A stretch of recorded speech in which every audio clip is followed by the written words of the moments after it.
Welcome to the Turf and Touchdowns podcast, where breaking news today will be the biggest price selection, I would say, ever on this podcast. And I don't think, Tom, it's going to ever get beaten. No, unless we've got some sort of rogue anti-post shout in the off-season. But yeah, it's a massive price selection. You've got to stick around right until the end of the podcast to hear it. But I mean, Luke and I are relatively confident that this is a good value play. Whether it lands or not, I mean, that's a different matter.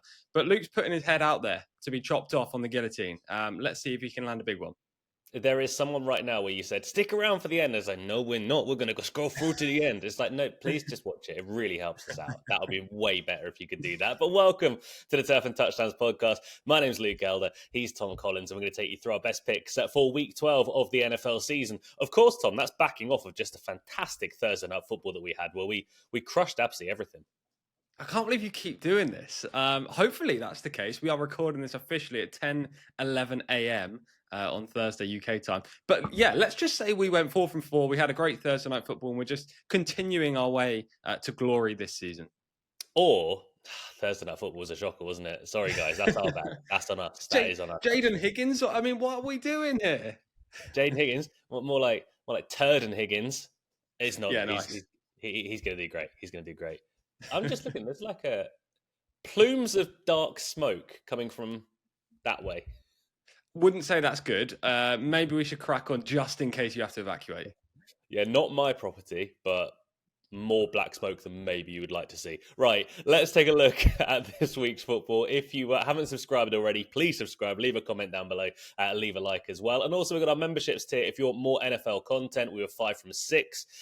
2 Monday Night Footballs ago, we were 2 from 3 on Monday Night Football just gone by. And we're back again later on in the week.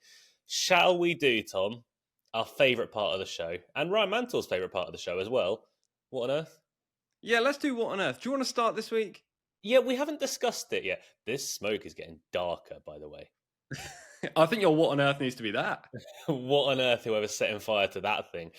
Right, my What on Earth, I think I was happy last week. So this week, I'm going to have to kind of do it again on something I did earlier on in the year, because what on earth, Jamar Chase, and what on earth, NFL players, stop spitting on people.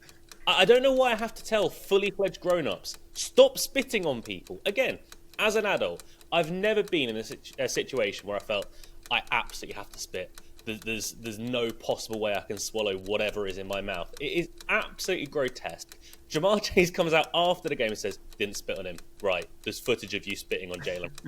And then he says, I'm gonna try and appeal the 1-game suspension. Give him 3 games. You suck. Stop spitting on people. I agree. I fully agree. You did that for Jalen Carter earlier in the year, right? Yeah. Also, stop spitting on people. Yeah. No.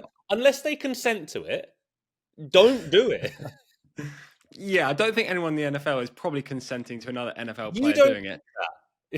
I don't know it. I don't know. Maybe there is a rogue player out there. Someone like Carl Juszczyk might be the guy. Who knows? It's slander. But yeah, Carl Juszczyk was watching this right. I go, me? What? No, he's watching it going, yeah, fair enough. He knows. No, but it's a good What on Earth. It's deserved, and Jamar Chase has let his team down.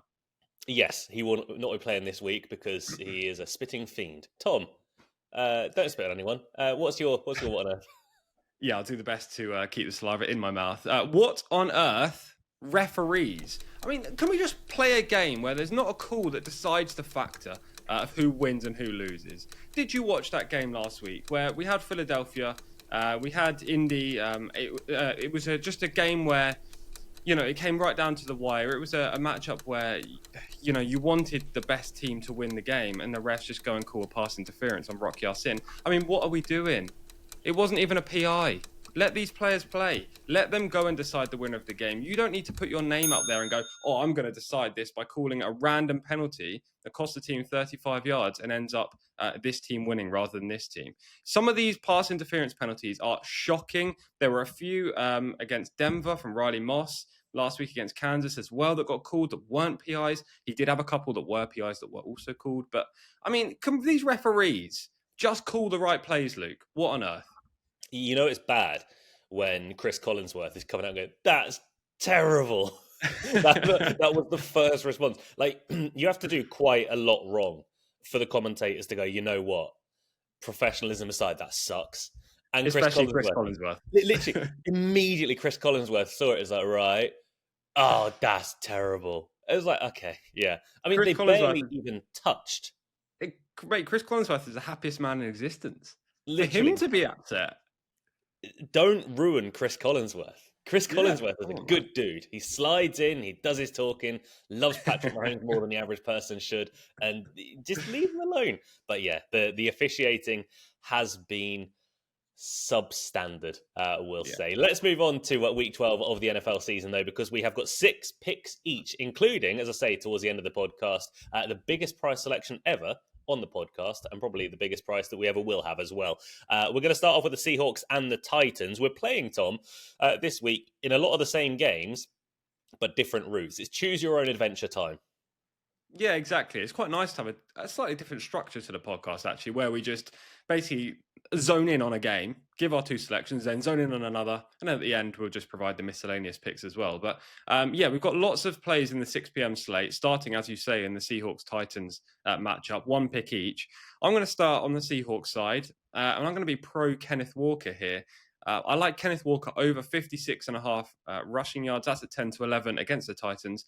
I did say to you actually in a WhatsApp message, maybe 2 weeks ago, Zach Charbonnet is the best running back at Seattle. So this could be considered contradictory, I suppose. And I'd still believe that Zach Charbonnet is the best running back there. But Ken Walker is obviously still top tier. He is a very good running back when it comes to actually rushing the ball. However, last week, did you see he was involved in passing downs? Ooh, unbelievable. It seems that Kenneth Walker can now catch the ball too. So maybe he is this dual purpose running back that Seattle basically need. That being said, I am sticking to the running side of things. The reason for that is that Kenneth Walker is going to get probably between 14 and 17 carries. That's what he generally does get.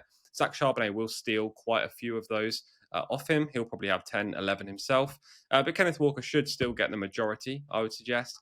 Tennessee just not very good on the ground. They've given up 134.7 rushing yards per game this year. Kenneth Walker needs 57 yards to cover. Even if Zach Charbonnet and Kenneth Walker both end this matchup with the same running line, let's say they both have 12 carries for 57 yards, that would actually still be under the average that Tennessee are conceding per game on the ground.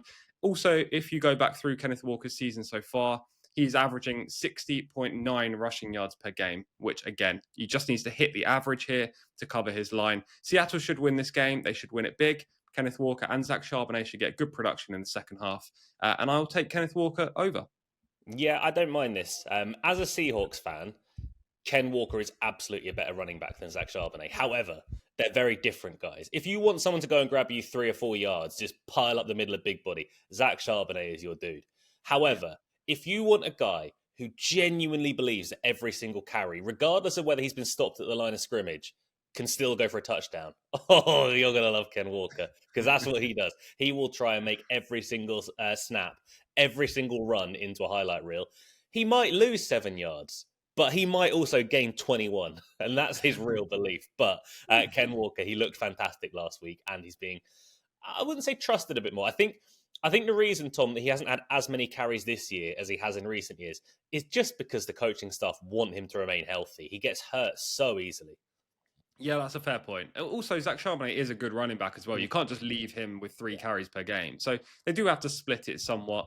I agree with you that Ken Walker is far more explosive, which is actually why I'm taking his rushing yard line over Zach Charbonnet, despite the fact their carries should be roughly the same. But, Ken Walker could easily go for a 20 or 30-yard carry, and that would be more than half what we need here. Yeah, absolutely. I'm going to go for something more negative in the game. I'm going to take the Tennessee Titans under 9.5 total points. That's at 6-5. You can do this in a whole multitude of different ways on bookmakers' websites. They offer different tiers, but this is the one that I'm going to take. But each bookmaker will do things differently. So have a look around on that. But the Tennessee Titans under 9.5 total points. Now, the main reason for this is that Tennessee suck. And the Seattle Seahawks defense is actually very good. It's been good all season. It was lights out brilliant against the Rams last week. but they kept on getting thrown into short field scenarios because Sam Darnold couldn't stop throwing the ball to the Rams defense. Now, the Titans have scored more than 14 points once in the last 5 games. Both scores against the Chargers in that game when they scored 20 were away from offense. Chimere Dike managed to return a punt, and Cody Barton, an ex-Seattle Seahawk, got a pick 6. So the offense still didn't cover itself in a great deal of glory then. Calvin Ridley, he came back last week, immediately got hurt and broke his leg. Chimere Dike is banged up. Elek Ayamana is banged up as well. Chiga Konkwo, he's also banged up.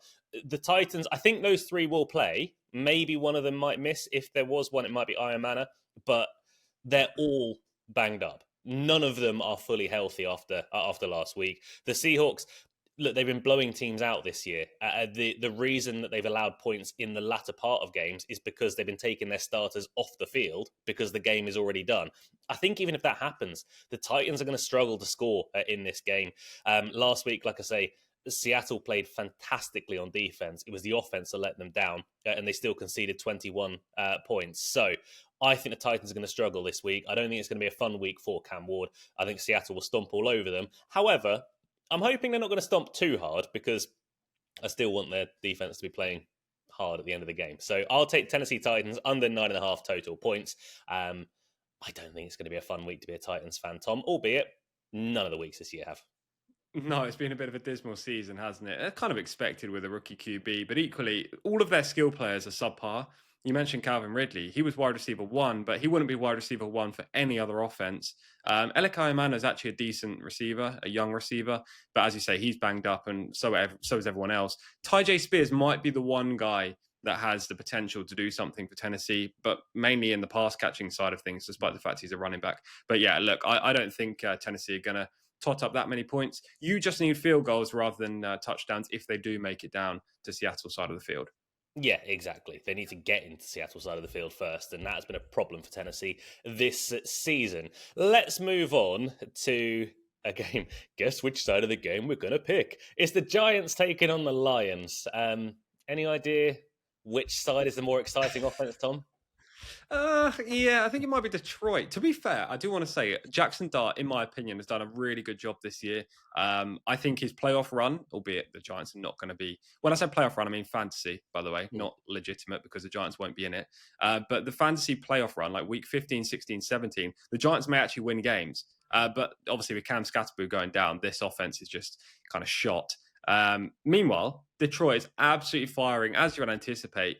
And I think they're going to get better, because there have been some errors on this offense quite regularly throughout the season. Firstly, there was difference in play calling. I think now Dan Campbell's taken over last week. Also, Jameson Williams has been very hit and miss. David Montgomery's not been given the carries that he should be carried. More on him from Luke in a minute. And Amon-Ra St. Brown has dropped a few balls, which you just never see from the man. Like, he has one of the best pair of hands in the game. Yet this year, he has dropped several passes. And last week, Amon-Ra St. Brown had just 2 catches on 12 targets. 2 catches on 12 targets. When do you ever see that from Amon-Ra? I heard a stat about this. Apparently, that's the worst stat line since 2008, I think it was. Really? If you can name the receiver prior to this who had that stat line, I'll give you £10. I have absolutely no idea. I'll just throw out Demaryius Thomas. It was ex-first round pick for Washington, Josh Doctson. Oh, nice. Yeah. Well, I say nice. I mean, he wasn't nice in any capacity. But yeah, what happened to Amon-Ra? It was such a weird game, wasn't it? And, you know, you just don't see that from the man. So I'm going to take him to bounce back. I think the Lions are going to score a lot in this game. I think they're going to win easily. Their offense is probably the most explosive in the whole league. They're going to get back to it. Dan Campbell's play calling last week was... I don't know. It looked like it was his first week on the job. But this week, it won't be. I think they're going to score big, and I think they're going to rely on Amon-Ra a lot. So give me Amon-Ra St. Brown over 80.5 receiving yards. This is at 10 to 11 against the Giants. As I say, against the Eagles, terrible, awful day for him. And he has had problems with the drops. But he is one of the best yards after catch guys in the league. He actually ranks 15th in terms of the amount of yards he's had after catch so far this season with 298. I think he's going to increase that. They're going to be using him on a lot of wide receiver screens. I think they'll use him on slants in this matchup just to get first downs and get him involved, because last week they just couldn't get him involved. They were throwing the ball his way and he just wasn't catching it. So I think this week he's going to get a lot of short down situations. Now, we need a big catch as well, because obviously the line is 80.5.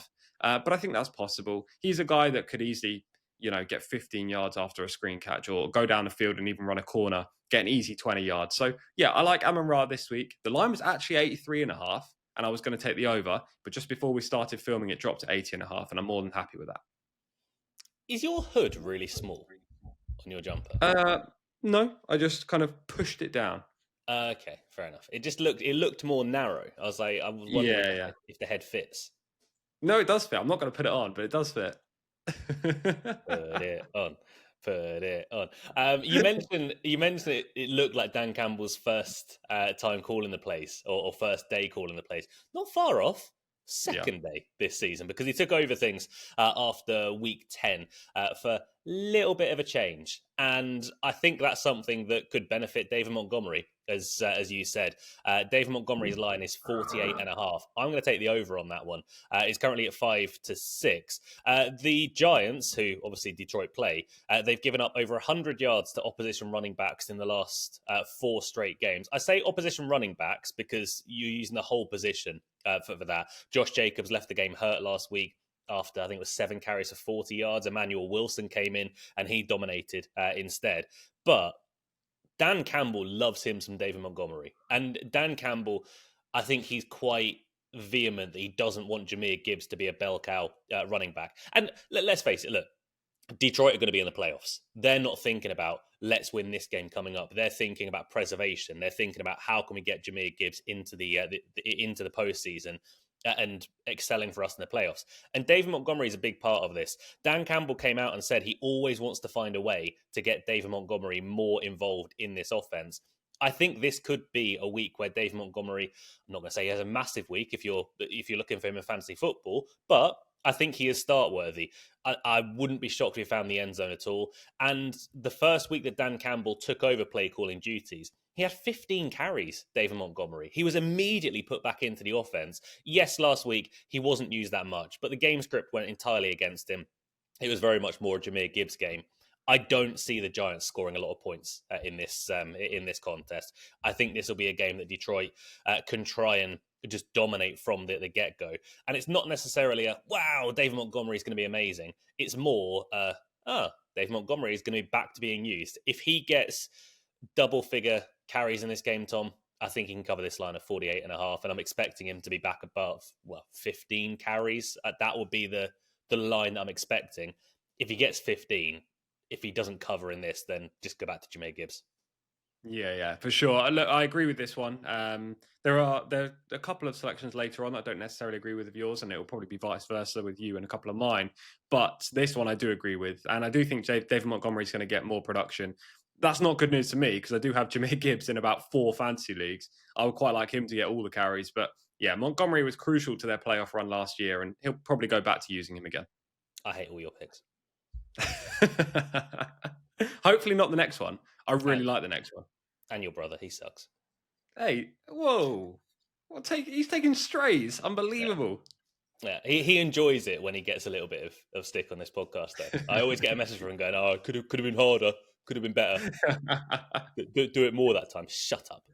Right, let's move on to the Patriots against the Bengals, potentially one of the highest scoring games of the week. The Bengals will hopefully put up a lot of points once more. We are maybe getting ready for Joe Burrow coming back. What's your view on Joe Burrow, Tom? Is he going to come back? It's interesting, isn't it? Maybe if they win this week, they might consider bringing him back. But look, if they're not going to make the playoffs, there's no point, really. You just rehab him for next year. Jamar Chase not playing in this game definitely doesn't help them. I don't know. I'd probably, if I was part of the organization, I would try to bring him back for sure. Getting more game time into him is only going to be a positive, providing he doesn't get re-injured. Yeah, that's fair. I think a lot of it will factor, as Tom says, how many games they've won at this point, and they've lost a fair few close ones as well. But, Tom, I'll let you take the lead because we're hoping for Jaden Higgins to do amazing things on Thursday Night Football. What about T. Higgins? not amazing things. That's what I'm hoping for. This is the first of 2 unders for me. I mean, what is this? It's like random territory that we've never encountered before. I only ever pick overs seemingly, but we've done really well with unders this year. And I think there are 2 good under play this week. And this is the first one. T. Higgins under 64.5 receiving yards against the Patriots at 10-11. Now, there are 2 reasons why I like this. Firstly, T. Higgins often operates as a wide receiver 2. Everyone knows that. Jamar Chase is wide receiver 1. Chase gets double teamed. Higgins doesn't. He's often in man-to-man coverage. Sometimes he has good games. Sometimes he doesn't. Now, since week 5, I think he is wide receiver 5 maybe in PPR fantasy leagues. Like, he's done really well ever since Joe Flacco's come in. However, that is because Jamar Chase is the guy that's getting double teamed. He is still getting the ball, Jamar Chase, regularly. But Flacco's looking towards Higgins a lot because this has been a very pass-heavy offense due to the fact their defense is a shambles. But this week, he's wide receiver 1. T. Higgins will be getting double-teamed on a lot of plays. And even if he doesn't, I don't care. Because the guy that's lining up against him is Christian Gonzalez, arguably the best corner in the whole of football. The Patriots this year are 8-0 when Christian Gonzalez has played. Also, I had a look at the stats about some of these receivers that Gonzalez has played against. He has just completely destroyed all of them. All of these top-tier guys, top-tier wide receiver 1s, he has stopped to limited catches and limited yardage. I just think Gonzalez is going to have T. Higgins' measure. If T. Higgins goes and gets 5 catches for 50 yards, I don't care. We're hitting the under. It's absolutely fine. Higgins, to me, isn't a guy that's going to go out and get a 50-yard play. He's more of a guy that's going to be used like Jamar Chase was, around the line of scrimmage and look to get some yards after catch. I don't think we're going to see the over here. I like Gonzalez against Higgins. So give me Higgins under 64.5 receiving yards. So that must mean that Cincinnati are going to have to score in other ways. Have they got like a wide receiver 2 for this week that they could rely upon? Is it Andre Yoshivas? Yeah, nailed it. Tom did not like saying that guy's name in preseason. No. In my head just then, I thought to myself, do not mess it up. Do not mess it up. I got it that time. It's the guy that whenever he catches a ball, he looks like a tight end. That guy. I don't know. Number, what's his number? 80. 80? Yeah. 80, I think it is, yeah. I was trying to insinuate that I didn't know his number because he doesn't catch the ball often. Yeah, Tom doesn't know his number. Yeah, that's Andre Yoshivas. Did you see Christian Gonzalez when he got hurt against Drake London the other week? It wasn't the Berlin game, not. no. It was something else. So Gonzalez got hurt, and it came through the notification. Oh, Christian Gonzalez goes to the sideline. He's hurt. It's like, how did he get hurt? Like, Drake London went up to get a ball, and he's like 7 foot in the air at this point. Gonzalez is on the ground, and London just goes, woof, poof, and just lands straight on him. Like, yeah, that'll do it. That will really hurt that one. Drake London's a big boy. He's just landed straight on him. It's equivalent of, we've both got young children. You know when they jump at you off a height? Oh, for sure. Picture that, but the toddler is 6'5". Half my deal.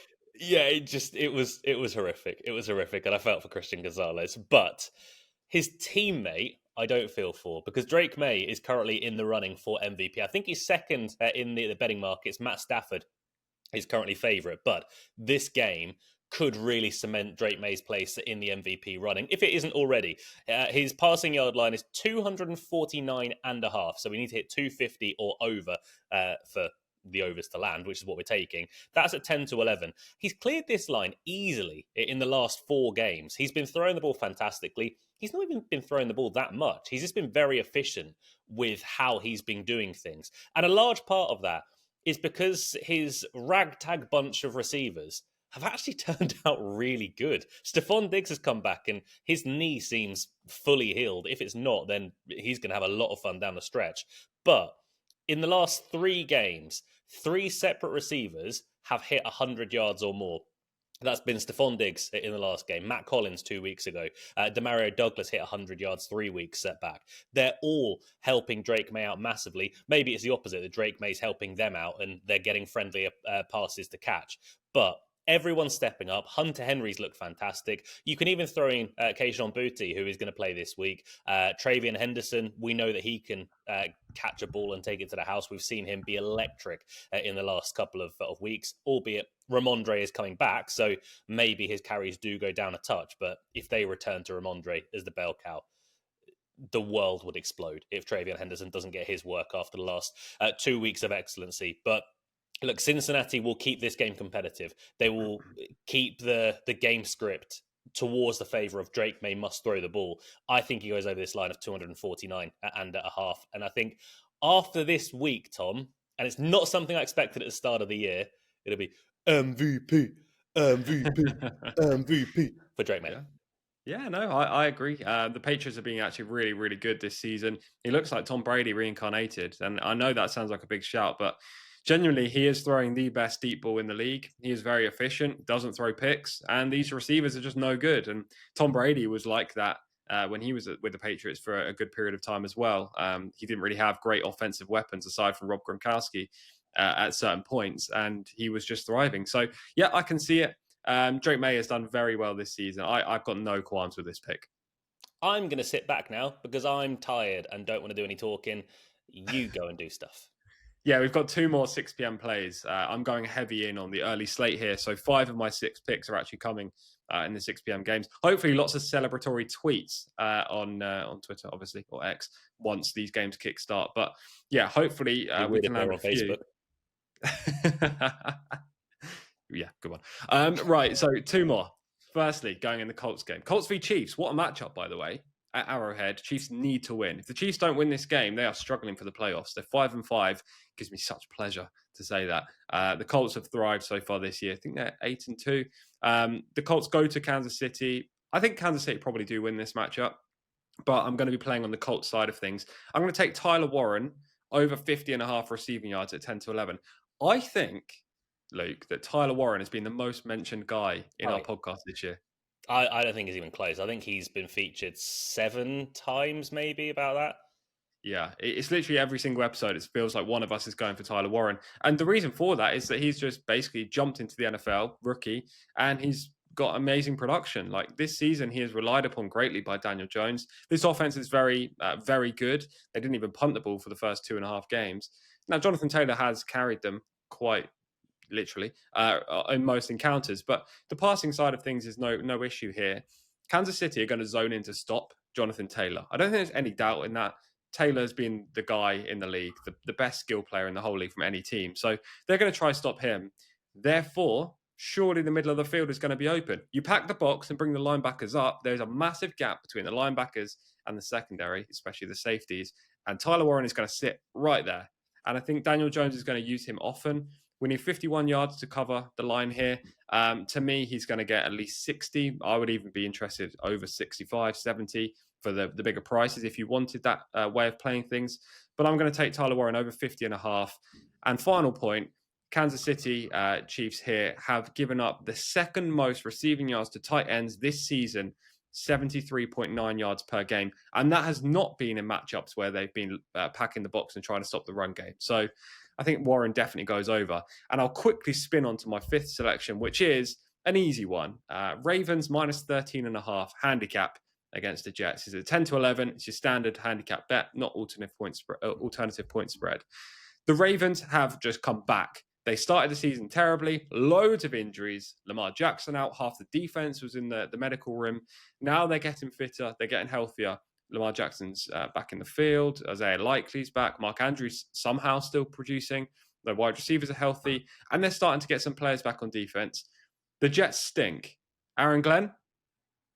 Yeah, you took your time there. Aaron Glenn and this Jets team is awful. Garrett Wilson is out. They've got no skill player apart from Breece Hall. And even then, is he a skill player? I'm not sure. Half of this offense can't produce anything.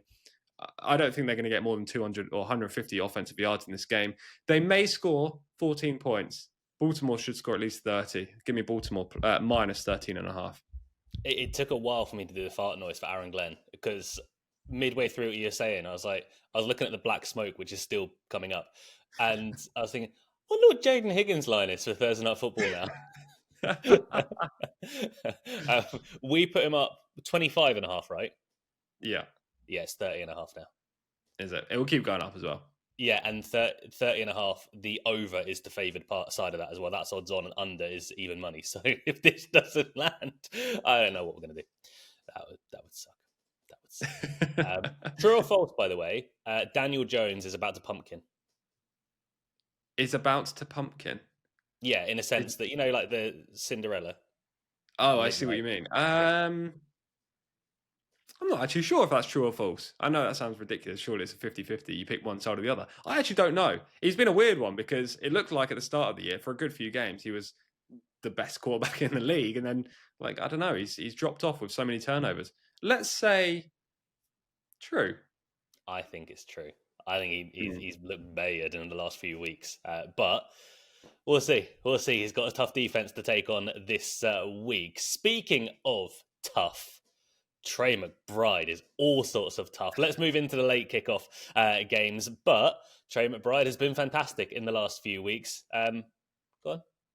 I've got deja vu. Did you not do this last week and the Yeah. week before? Let's do it. And the Let's week do it before? exactly the same. Let's do exactly the same. If you keep giving me odds against on Trey McBride to score a touchdown, I'm gonna keep taking it. Look, he's 21-10 to score a touchdown this week. He is odds on with some firms; they've cottoned onto it, but others have a look around. You'll still get a nice price about Trey McBride to find the end zone. He's done it at least once in the last 5 games. He scored obviously last week and landed a bet for us. Jacoby Brissett, no coincidence, he took over 5 games ago from Kyler Murray, and he's just looked at Trey McBride and said, "You're the best player on this team. I'm going to throw the ball at you a lot." And you know what? It works. It really does work. He's had double-digit targets in 4 of the last 5 games. The only one where he didn't reach double-digit targets, he had 9 against Dallas, so it's not as if it's a negative stat in any way at all. He leads the league among all tight ends in red zone targets. On the season, Tom, let's play a game. How many targets has he had in the I red actually kind of know. in the 20? Oh, in 20. Let's go for 21. Ah, spot on. Nailed it. Oh, it? 21 targets. No way. Yeah, That actually is a massive shot, by the way. I genuinely didn't know that. I hate playing that game with you. You either go too high and ruin it, or just bob on. But he's turned those 21 targets into 13 catches and 7 touchdowns. Marvin Harrison, he's out once again this week. He had his appendix removed before last week, and that managed to turn Michael Wilson into prime Randy Moss, and he caught 15 balls on 18 targets and I think it was 185 yards. But Trey McBride is alongside Michael Wilson. I think Trey McBride has another big week. He'll be used in the red zone. Jacoby Brissett, he's going to throw the ball an absolute ton once again.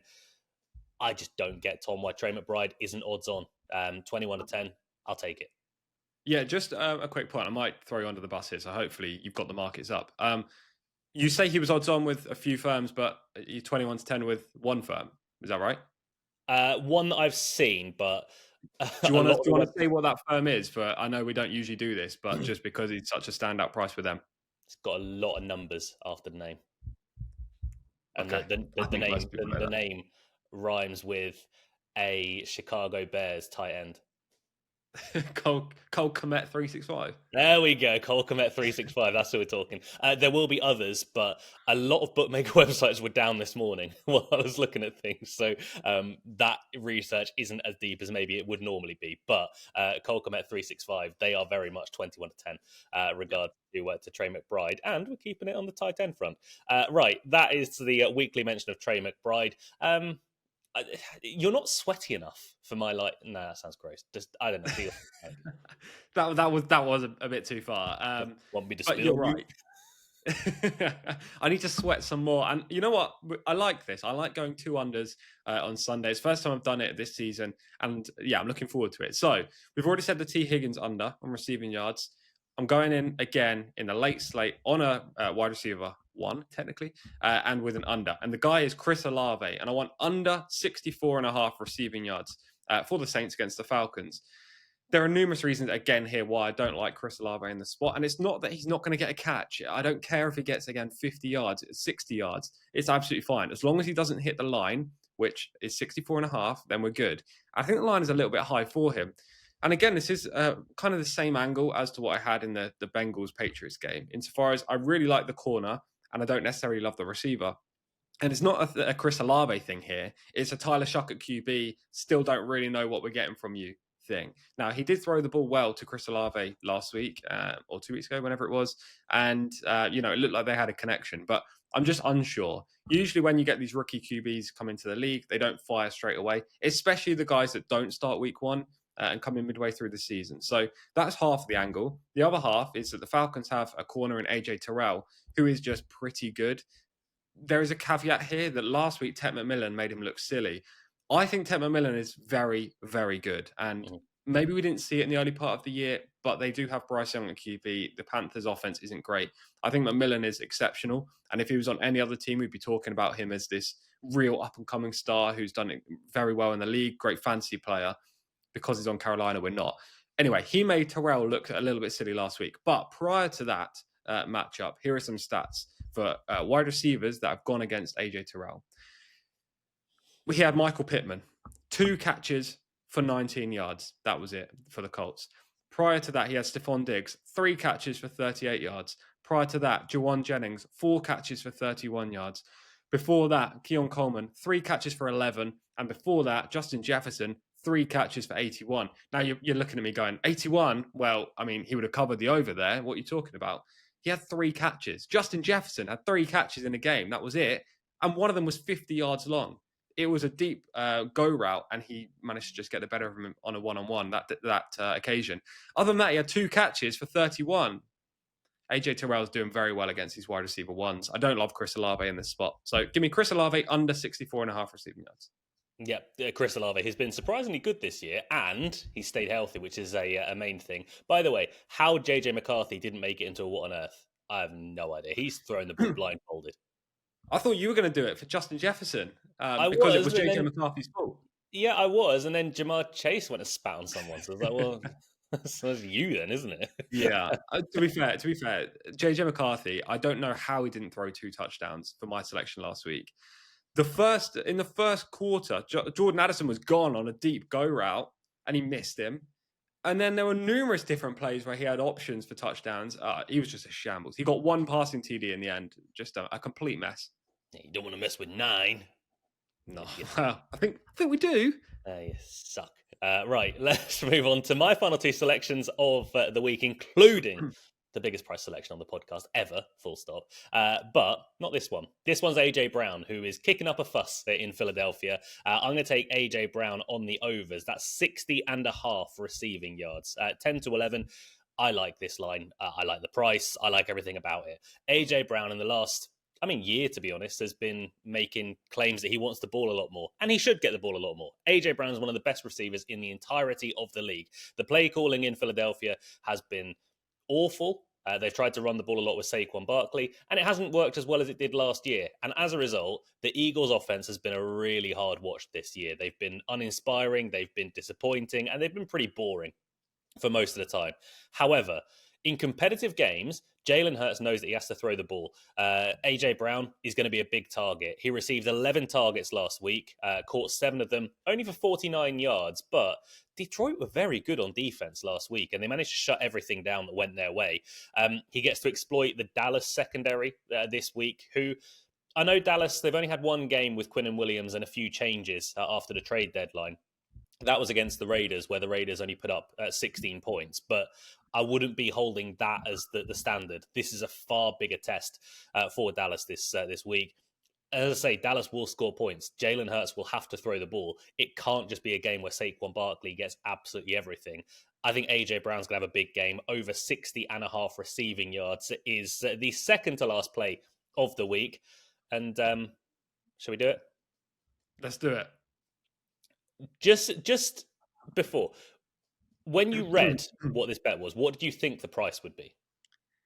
Oh, I was actually going to say something about this because I don't want to spoil it now, but let's just say I thought it'd be a lot shorter.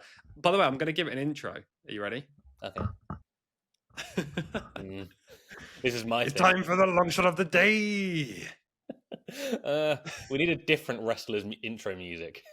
Yeah, leave that one with me. Just hit like HBK.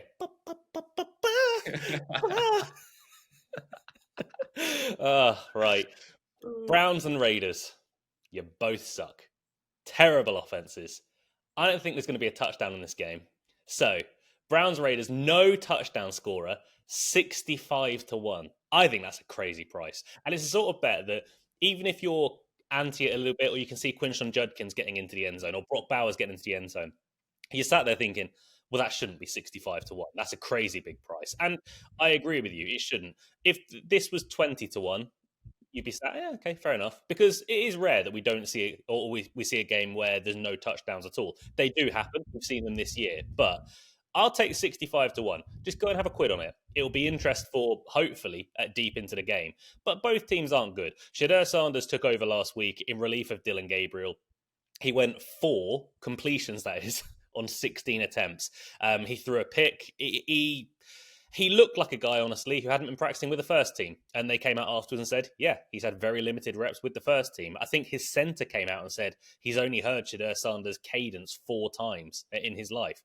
That's not good. That can't happen in the NFL. It's not as if you're talking about a guy who's behind Tom Brady or behind Patrick Mahomes that you know won't be starting. He's behind Dylan Gabriel. He's going to start at some point because Dylan Gabriel's not a very good quarterback and is a rookie. The Browns' defense on the other side, though, is elite. We are looking at a defense that has struggled regards to points because the offense keep on putting them on the field because they can't move the ball themselves. But the Browns will have no problem in shutting down the Raiders, that offense. Geno Smith has looked absolutely terrible so far this season. The Raiders' offense has been unwatchable. Ashton Genty had 6 carries last week. That is unforgivable. This is a guy you spent a top 5 pick on in the NFL draft. Give him the ball a lot more than he's been getting. The Raiders have already scored 0 points this season against the Chiefs a few weeks ago, 7 against Denver, 16 against Dallas. It's hard to see them moving the ball fluently. So why not, Tom? 65-1. I'll take no touchdown scorer. Yeah, mate, I like it. A big price. You rarely get that in the NFL. People out there will not be putting up bets like this. Look, fair play to you. If it loses, it was a massive price anyway. It was unlikely to happen. But if it wins, you're the hero. Now, I've got several points on this. Firstly, the price to me is very fair. I would actually be thinking more 25-1 than 65. So great. If you're watching this and you're going, I don't love that because the actual risk-free reward, albeit the risk will be quite small, e.g. stake, the likelihood of this winning is very low. However, you can just use Luke's advice if you want to just take the under. Like, you can use whatever you want. Luke's taking the bigger price. You can take the under instead at 10-11 if you want. Secondly, did you see some of the players in the touchdown market and the prices they are? I looked on that same bookmaker that we spoke about earlier. In the anytime touchdown market, you've got players like Brendan Bates, Carter Runyon. I've never even heard of these people. Mm-hmm. How are they 30-1 to score a touchdown, yet no touchdown is 65-1? That seems a bit odd to me. And thirdly, the last time a game didn't involve a touchdown, do you know when this was? There was one this season, though. No, but there was one last season. It came on Boxing Day, and it was the Seahawks against the Bears, and it finished 6-3. Yeah. It was the last time with no touchdown. Usually these happen when the weather has come in. So what I would say is, look, it's a long shot. I think it's one of the better long shots you can have, purely because the price seems very fair about these two terrible offenses. The likelihood of it happening is probably slim. But at the same time, I don't think there's going to be 3 to 4 touchdowns. If there is a touchdown, it might just be 1 or 2. So best of luck to you. Yes, at 65-1, we'll try it. Zamir White, by the way, who's 3rd or 4th on the depth chart running back for Vegas, he's 16-1 to score a touchdown. How? They're the worst bets I think anyone could ever have, because these players are hardly going to make the field. Yeah, it's not going to happen, guys. It's not going to happen. Right, let's run through. What price are you to score a touchdown in that? You what? Sorry. What price are you to score a touchdown in that game? I don't play for either of the teams. I'd rather bet you than Zamir White, because I don't think he plays for either of the teams either. yeah, fleetingly. Right, let's go through our picks for the week. Tom, I'll give you the floor, and we haven't done our play of the day yet. We haven't. Right, here we go. 6 selections in week 12 of the NFL season. This is on Sunday. 5 in the early slate. We're going to kickstart with Tyler Warren, over 50.5 receiving yards for the Colts. That's at 10-11. We're going to go to the Detroit Lions versus New York Giants game and take Amon-Ra St. Brown over 80.5 receiving yards, again at 10-11. Wish that was 50.5. Then we'll take the Ravens minus 13.5 on the handicap spread against the Jets, again at 10-11. T. Higgins under 64.5 receiving yards for the Bengals against the Patriots. And that is my play of the day. We're sweating out a play of the day under. Looking forward to that matchup. Come on, Christian Gonzalez. And the final bet in the early slate is Ken Walker over 56.5 rushing yards for the Seahawks at 10-11 against the Titans. One bet in the late games, Chris Olave under 64.5 for the Saints receiving yards. And that will be me done. 6 for Tom, 6 for me. I'm going to go in first things first with the Tennessee Titans under 9.5 total team points. That's 6-5. I like that price. I think Tennessee will struggle this week against a good Seattle Seahawks defense.